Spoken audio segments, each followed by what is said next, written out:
Isa! Ate Isa! Ate Isa! Anong nangyari sa'yo? Binabol niya ako.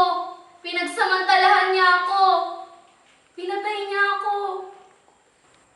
Pinatay?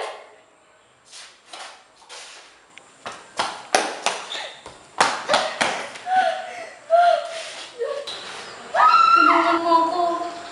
Ikaw lang nakakakita sa akin. Ikaw lang makakatulong sa akin. Tulungan mo ako kung sino pumatay sa akin.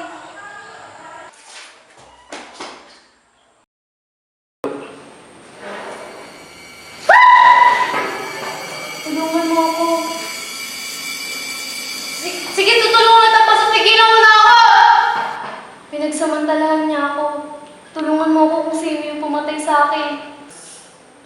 Ano ba nangyari sa'yo? Tandang-tanda ko pa ang araw na yun. Enero 23, taong 2000. Uy, Kuya Ronnie, pasok na po. Ay, sige, ingat ka.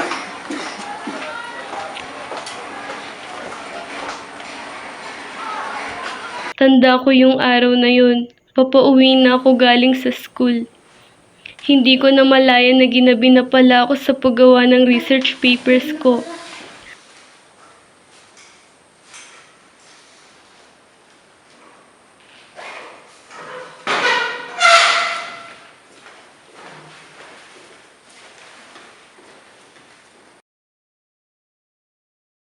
At nakita ko siya. Lasing siya at hindi ko nilagyan ng mali siya ang mga pambabastos niya.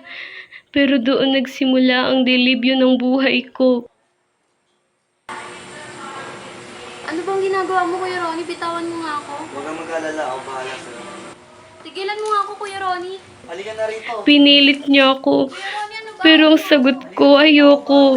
Pero napunta na kami sa puntong tumatakbo na ako para sa buhay ko.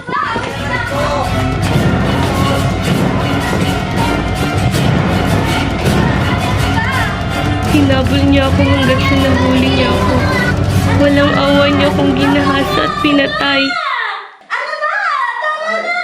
Sabing tama na nga eh!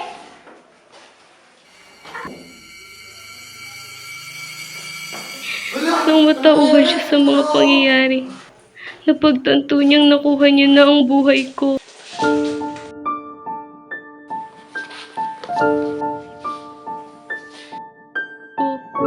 Kaya agad siyang kumuha ng lubid sa kabilang silid at nilagay sa aking nakahandusay na katawan at hindi roon natigil ang mga pangyayari. Pinabay pa rin niya ako kahit ako'y isang bangkay na wala siyang puso. Sinabit niya ako sa dingding ng aming silid para lumabas sa publiko na ako'y nagpakamatay. Di mo pa alam, nandito lang ako. Huwag kang matakot.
sila. Tayong dalawa na lang. Huwag kang matakot.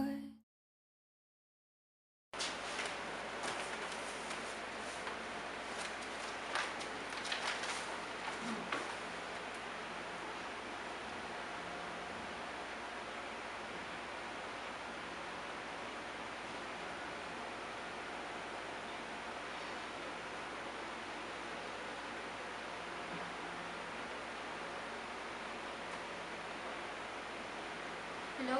Kilala niyo po ba si Ronnie Santos D. Cruz? Hello? Ako ang asawa niya. Pero matagal nang patay si Ronnie. Simula nung may namatay na babae sa pinapasukan niyang paaralan ay umalis na siya. Kinabukasan nun, ay bigla siyang namatay. Sige, salamat po.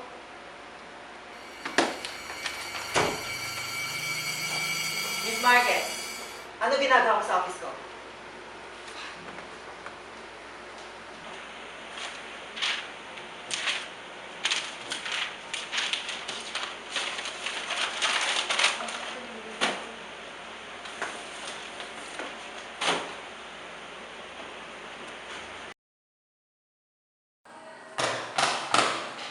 Patay na si Ronnie!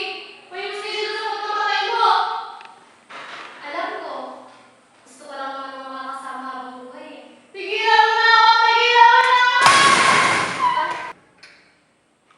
Ayoko. Hindi kita pipigilan.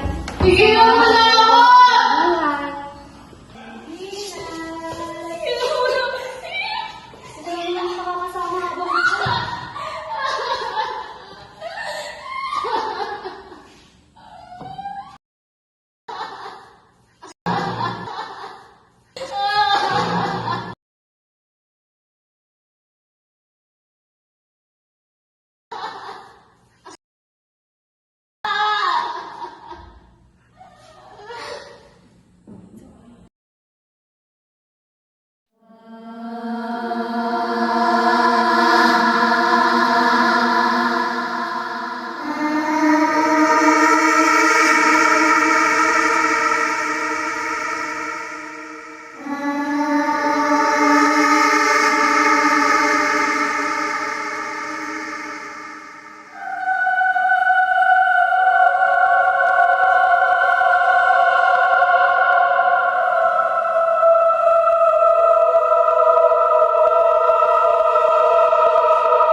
Huwag ka nang umiyak. Wala na sila. Tayong dalawa na lang. Matakot. Di mo ba alam, nandito lang ako.